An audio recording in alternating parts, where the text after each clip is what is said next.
introductory video on how to operate those. Thank you so much for volunteering to do this. I hope you find this video helpful. Okay, the first thing you need to know is how to turn the clock on. In most cases, when you get here, the clock will be turned on and ready to go. In case it's not, let me show you how to do that. The first thing you do is simply hit the on switch in the upper left-hand corner. The first thing you'll see when it goes on is the display screen will have a bunch of words and numbers and letters on it. You won't see anything yet on the scoreboard because you must unlock the unit. In order to do that, your code for the unit is up here. This particular unit has a code that's numbered 55. So you're going to go over here to the number pad, press code, and then it asks for the code there, 55, typing in, and then enter. As soon as you do that, the scoreboards are connected and you're ready to start. First thing you're going to want to do is set the clock for the appropriate amount of minutes. So in order to set the clock, you would press the button set right above the number panel and however many minutes you want to set it for. For warm-ups for junior varsity basketball, they warm up for 15 minutes. So you will type in 1500, enter. And if you look at the scoreboard, it says 15 minutes.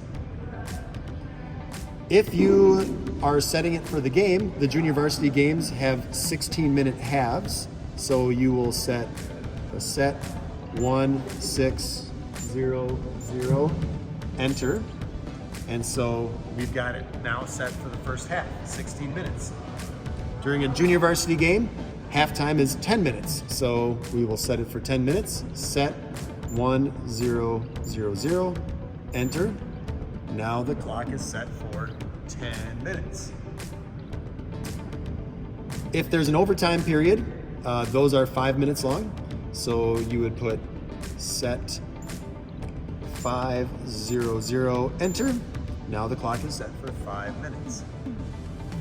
If you're having any problems during the game, either setting the clock or with the timer or the score, you've always got the person working next to you in the small gym is going to be running the scorebook.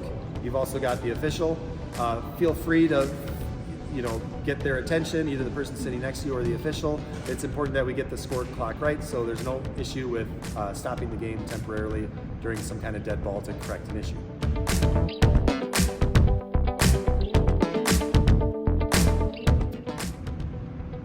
Another thing you're going to want to know is how to add points onto the board.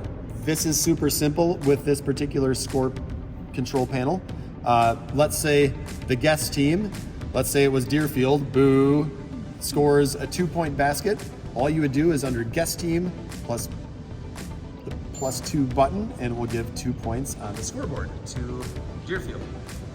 If the Abundant Life challengers score a 3-pointer, you would know that because the official raises their arms up like so.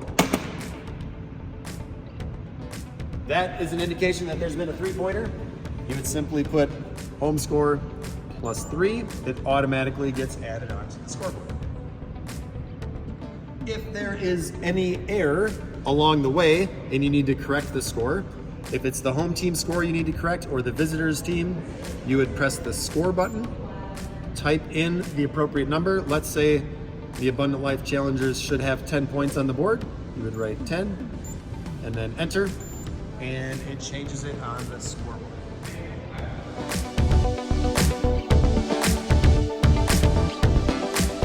Another thing you're going to need to know on the scores panel is you're going to indicate whose ball it is on a jump ball. So when the official gives you this indication, the 2 thumbs up, that's a jump ball.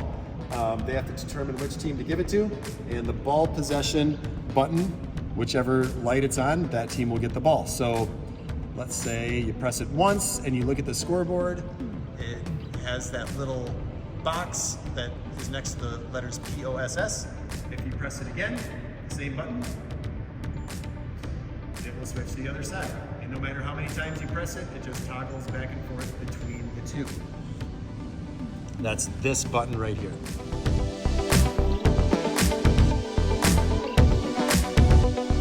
The Last thing you're going to need to know about the panel, other than the timer, we'll get to that in a minute, but you'll need to say the bonus button. So the bonus button for the home team is right here. You're just going to press that button. You'll see on the scoreboard there's a red dot next to the word bonus to indicate that the home team is now in a bonus free throw situation. Likewise, the guest will have a bonus button. So if you press that, the bonus light now lights up on the guest side.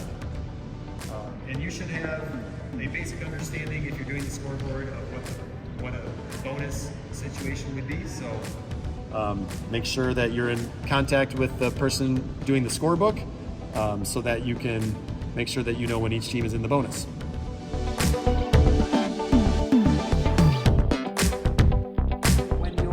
Doing the scores panel in the small gym, you're also going to be responsible for the timer.